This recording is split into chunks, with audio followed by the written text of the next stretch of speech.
मुस्नद अहमद शरीफ की रिवायत है, सैयदना जाबिर रज़ी अल्लाह तआला इरशाद फरमाते हैं कि आप सल्लल्लाहु अलैहि वसल्लम ने फरमाया, लौ अन्न काना मूसा हय्यन मा वसिअहु इल्ला अन यतबअनी, अगर मूसा अलैहिस्सलातु वस्सलाम भी ज़िंदा हों और वो मेरी नबूवत को पालें तो वो भी एक उम्मती की हैसियत से ज़िंदगी बसर करेंगे।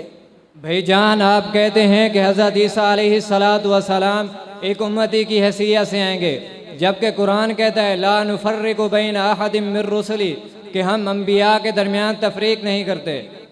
जी मेरे भाईजान, किसी नबी का बैक वक्त नबी होना और दूसरे नबी का उम्मती होना ये कोई नई बात थोड़ी है। हज़रत हारून अलैहिस्सलाम बज़ात खुद नबी थे और अपने भाई मूसा अलैहिस्सलातु वस्सलाम के उम्मती भी थे। भाईजान, आप जानते हैं कि अल्लाह रब्बुल आलमीन झूठे नबियों को मोहलत नहीं देता, जबकि मिर्ज़ा ग़ुलाम अहमद कादियानी की जमात में मुसलसल इजाफा हो रहा है, तो इससे मालूम होता है कि वो सच्चा नबी है। यह आपका उसूल सरासर गलत है कि अल्लाह तबारक व तआला झूठों को मोहलत नहीं देता। देखें, शैतान सबसे बड़ा झूठा है और वो कब से मोहलत पर है? क़यामत तक वो मोहलत पर है। तो क्या ये शैतान के सच्चे होने की दलील है? रही बात झूठे नबूवत की, तो दुनिया में मिर्ज़ा ग़ुलाम अहमद कादियानी काफ़र से पहले एक नहीं बल्कि बेशुमार लोग आए जिन्होंने झूठी नबूवत का दावा किया और तवील ज़िंदगी पाई। मसलन ईरान में एक शख्स रहता था जिसका नाम साले बिन तरीफ़ है।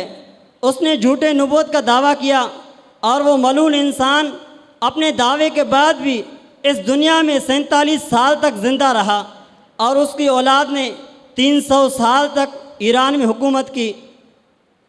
अगर ये तवील अरसा उनके सच्चे होने की दलील होती तो ये अल्लाह तबारक व तआला इनको मोहलत देता, जबकि अल्लाह तबारक व तआला का फरमान है इन्नमा नुमली लहुम लियज़दादु इस्मा, कि अल्लाह तबारक व तआला झूठों को इसलिए भी मोहलत देता है कि उनके गुनाहों में मुसलसल इजाफा हो सके।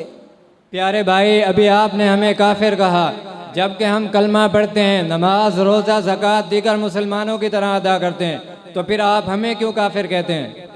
मुसलमान होने के लिए पूरे इस्लाम को मानना ज़रूरी है, जबकि काफिर होने के लिए पूरे इस्लाम का इनकार ज़रूरी नहीं। दीन इस्लाम के किसी भी एक मसला या एक जुज़ का इनकार करने से बंदा काफिर हो जाता है, जबकि आप तो कई मसाइल के इनकारी हैं। मुसलमा कज़्ज़ाब एक झूठा इंसान और उसके मानने वाले वो भी आपकी तरह नमाज पढ़ते थे, कलमा पढ़ते थे, रोज़े रखा करते थे, किबले की तरफ मुँह करते, हत्ता कि मुसलमानों का ज़बीहा भी खाते थे। मुसलमा कज़्ज़ाब का और मुसलमानों का बाज़ के दीगर मसाइल में कोई भी इख्तलाफ न था, सिर्फ एक मसला में इख्तलाफ था और वो यही कि मुसलमा कज़्ज़ाब अपने आप को नबी कहता था। लिहाजा सहाबा इकराम ने उसका ताक़ुब किया और उसे कहा तेरे नमाज़ें पढ़ने के बावजूद, कलमा पढ़ने के बावजूद कोई भी अमल तुम्हारा कबूल नहीं है। इसी तरह अगर कोई भी मिर्ज़ाई अगर कलमा पढ़े, नमाज़ें अदा करे, तो उसका इस अमल के बावजूद भी कोई भी अमल काबिल कबूल नहीं है। प्यारे भाई, अल्लाह रब्बुल आलमीन ने कुरान मजीद में ग़ुलाम अहमद कादियानी का नाम लिया है। अल्लाह ताला ने इरशाद फरमाया मुबश्शिरुम बिरसूली याती मिन बाद इस्मुहु अहमद। प्यारे भाई, अगर इस अहमद से मुराद मिर्ज़ा ग़ुलाम अहमद कादियानी नहीं तो फिर कौन है?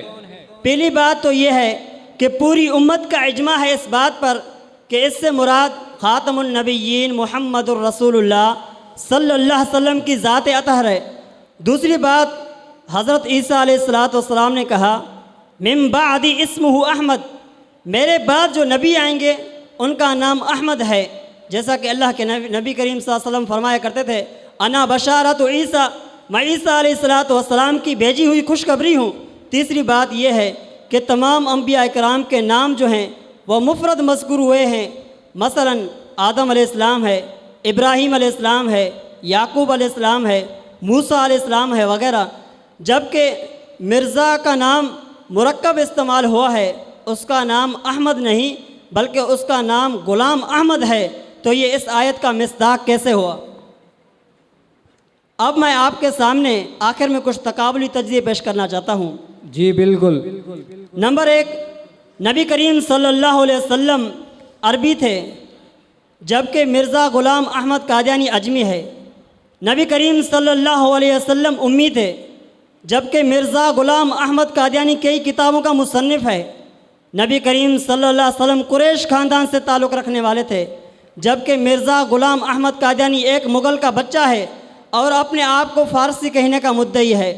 नबी करीम सल्लल्लाहु अलैहि वसल्लम जिस दीन इस्लाम को लाए थे वो आज़ादी का मुतरादिफ़ है, जबकि मिर्ज़ा ग़ुलाम अहमद कादियानी का दीन एक ग़ुलामी का मुतरादिफ़ है। नबी करीम सल्लल्लाहु अलैहि वसल्लम की सदाकत की गवाही गैरों ने भी दी थी, जबकि मिर्ज़ा की सच्चा साबित करने के लिए आज तक उसे मिर्ज़ा ही सच्चा साबित न कर सके और क़यामत तक भी उसे सच्चा साबित न कर सके। मैं यही कह सकता हूँ, हातू बुरहानकुम इन कुंतुम सादिकीन। अच्छा भाई, आपकी बड़ी मेहरबानी, आपने मुझे अच्छी अच्छी मालूमात फराहम की।